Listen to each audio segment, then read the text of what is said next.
Hey, what's up YouTube? It is Toy Adventures here again with another figure review. More brand new Rebirth toys as we finally get to move on to the Jurassic Park Rebirth Wild Roar, Maiasaurus, and the long-awaited Utahraptor. So, these are the brand new Roarivores, or I guess they're called Wild Roars now. Your intermediate $15 dinosaurs that make sound and do some cool action gimmicks. We have the Hadrosaur Maiasaurus, another really nice Hadrosaur to add to our Hadrosaur collection. But really what's exciting here is the Utahraptor, a really prominent and exciting species that has just been absent from Mattel's line this entire time. All the way since 2018, we have not gotten a single interpretation of a Utahraptor, which is a fairly popular dinosaur ever since it appeared in Walking with Dinosaurs, you know? And obviously there was the Kenner Utahraptor toy. So it's not like it hasn't been in the JP franchise. It's just been absent from the Mattel franchise until Rebirth finally gave us this one.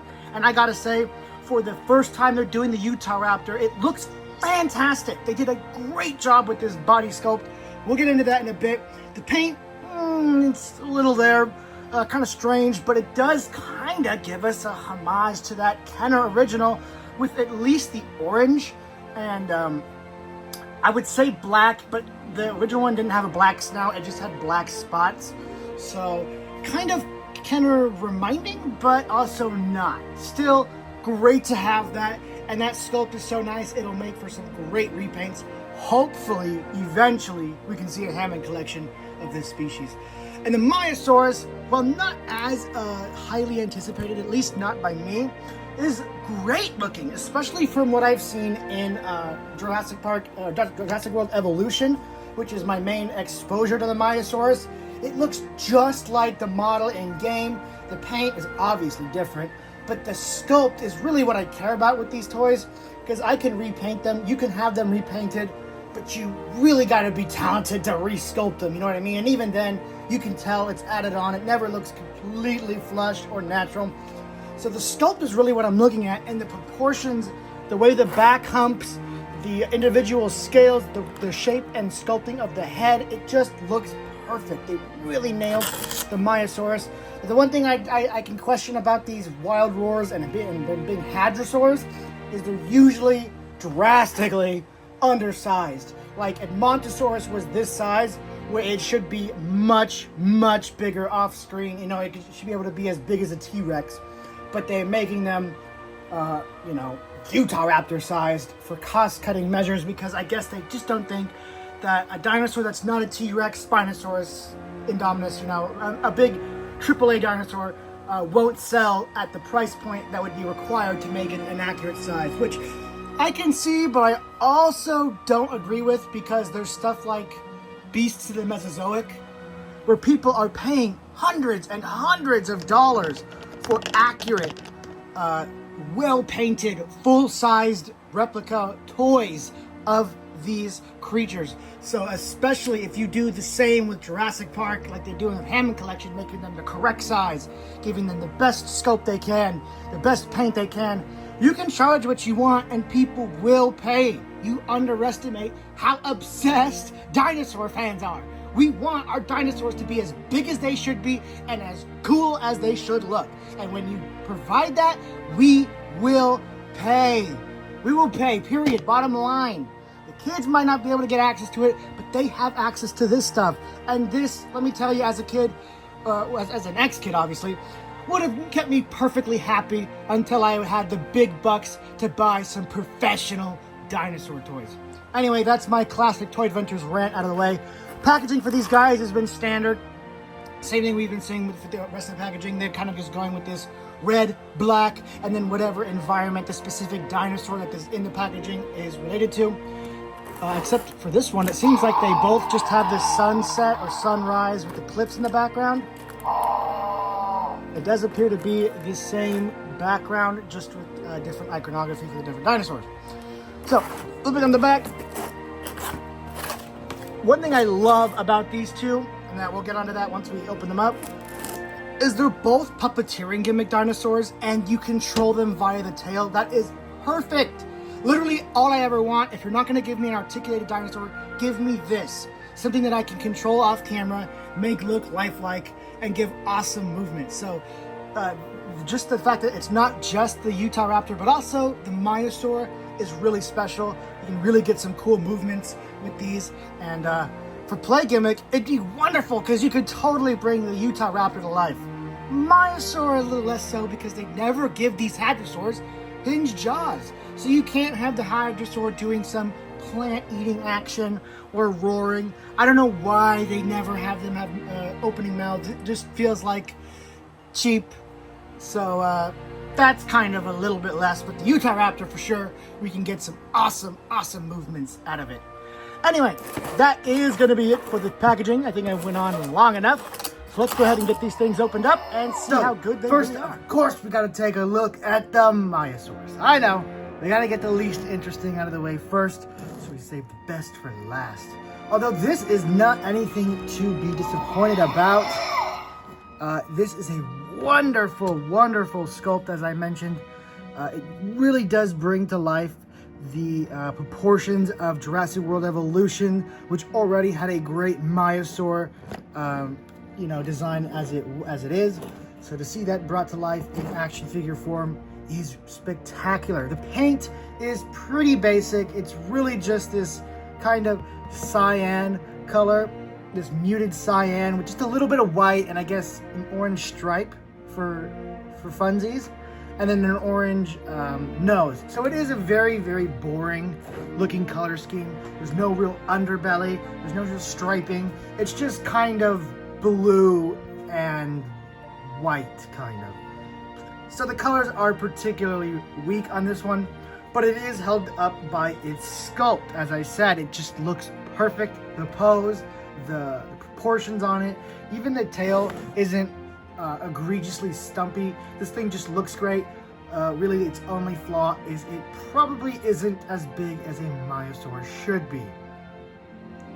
So, that being said, its gimmick is pretty simple. It is the standard gimmick for this, medium line. You use the tail as a puppeteering gimmick, and you can maneuver and manipulate the head.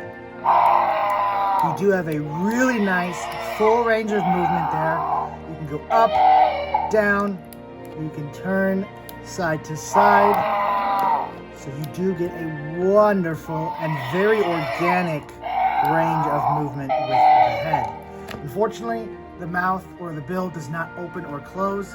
Again, that is just something that kind of gets left out on the herbivores, and it is a bummer because, it would be nice to have it, open and close when you move the head up and down like the Utahraptor does, kind of like it's roaring or eating plants or whatever, just dinosaur gimmicks that, for gimmicks, that stuff the dinosaurs do. It doesn't just have to always be action. I've made that rant before. I think dinosaur toys should just do stuff that dinosaurs do, like eat. Like just have a button where it just opens its mouth, you move its head down and it clamps down on some plants. That's cool. That's fun. So I think they should do more of that with herbivores going forward. But anyway, that's pretty much it for the Maiasaurus. I'm going to give it a 6 out of 10. It has a great sculpt, but other than that, it is pretty boring and an easy pass for those who aren't diehard fans of this line or hadrosaurs in general. So that's going to be it for the Maiasaur. Let's go ahead and get its little scan feature out of the way. And on to the good stuff, the Utahraptor. We have been waiting for a Utahraptor to come out in the line for years now. It just seems like such a no-brainer species to do, yet Mattel has waited until Rebirth to attempt it.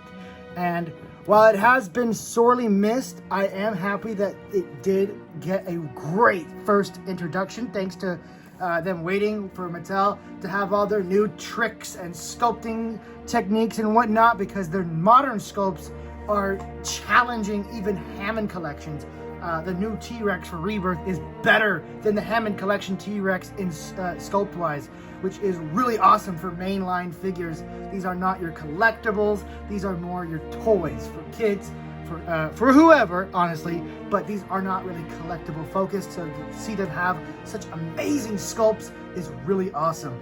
And well, bodes very well for the Hammond collection, considering that's supposed to be premium. So if these are that good, imagine how good Hammond's gonna get, you know, ideally.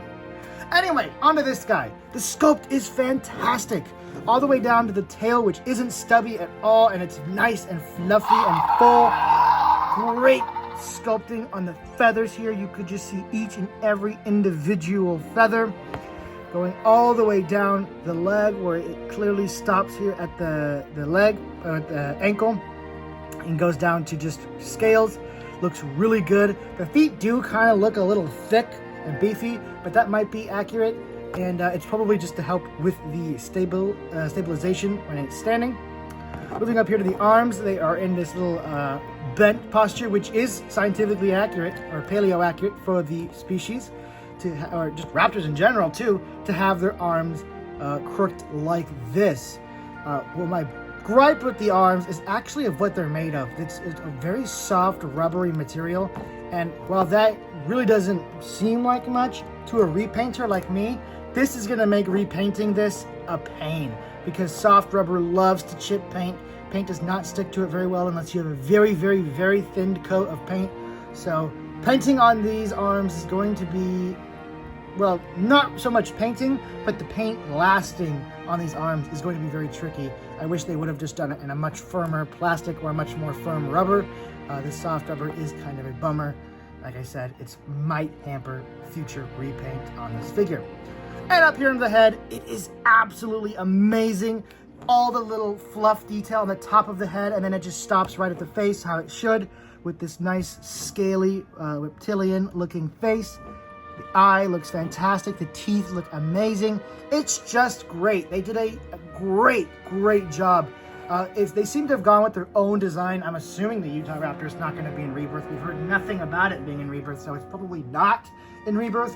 So the fact that they didn't take the design cues from Evolution means this is Mattel's own Utahraptor that they done just out of their own creativity. And I think it looks fantastic. I really like it. But again, the colors are its biggest downfall. It's just a brown and orange raptor with a black face. It's just brown and orange. There's really no other color going on here. Even the black on the face is just its skin tone. Most raptors would have that kind of skin tone, so really its colors are just brown and orange, which makes it even more boring than the Maiasaur, which does bring down some of its points. Again, with the arms being tricky to repaint, you might be stuck with the kind of dull, boring Utahraptor unless you just go in, which is what I might do, just go in and add highlights, add more color, not necessarily redo the whole thing, but just add maybe an underbelly color, add more colors to the top of the head, just stuff to make it pop. So that might be your best bet if you're if you want to like repaint or dazzle this thing up. Anyway, its gimmick is the same as the Maiasaur. You just use the tail, and you can puppeteer this thing. Only now the mouth opens when you move down and up. You get a nice chomping gimmick. Side to side.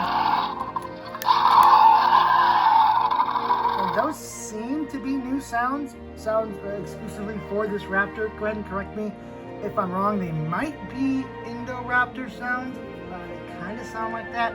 But you'll have to correct me in the comments. I'm not entirely sure. But they do kind of seem to be new sounds. So while this is the first Utahraptor of Mattel's run, as we all know, it is most certainly not the first Utahraptor to enter the Jurassic toy line. That would be this big old guy, which makes me very curious why Mattel, who infamously loves doing Kenner callbacks, why didn't they just give us a Kenner Utahraptor style? Which makes me think, if they didn't do such a clear-cut homage, the Utahraptor, it's only been done twice, you know, Kenner Series 2 and The Lost World, so they know about it, they know it's iconic. My theory is, if they didn't give the orange and black color scheme here, maybe they're saving it for a Jurassic World Reimagined, that Target exclusive toy line where they like to do throwback and real feel figures.